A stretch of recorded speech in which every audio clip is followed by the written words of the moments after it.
Il est 18 heures, fin d'une longue journée. Le plan, comme souvent, était vertueux.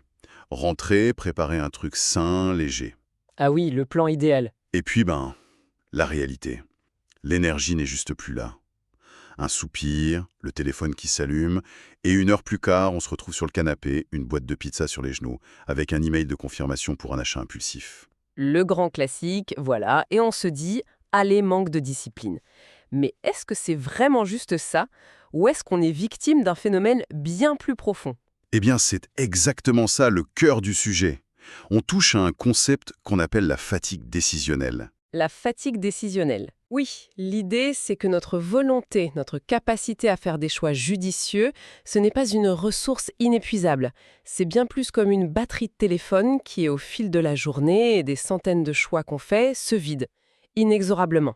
Une batterie mentale, j'aime beaucoup cette image. Et c'est justement ça qu'on va explorer ensemble. On va décortiquer ce mécanisme, voir comment il sabote discrètement notre alimentation, nos finances et même nos relations. Et surtout, trouver des stratégies concrètes. Exactement.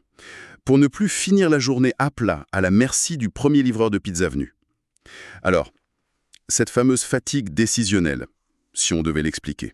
Simplement.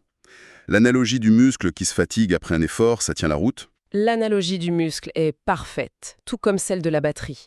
C'est le fondement de la théorie de l'épuisement de l'ego qui a été développée par le chercheur Roy Baumeister. D'accord.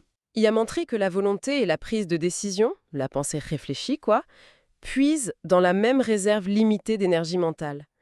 Et chaque décision, absolument chaque choix, même le plus anodin, Même le plus petit? oui, ça vient grignoter cette réserve. Choisir sa tenue le matin, décider dans quel ordre on va traiter ses emails, résister à la pâtisserie dans la vitrine.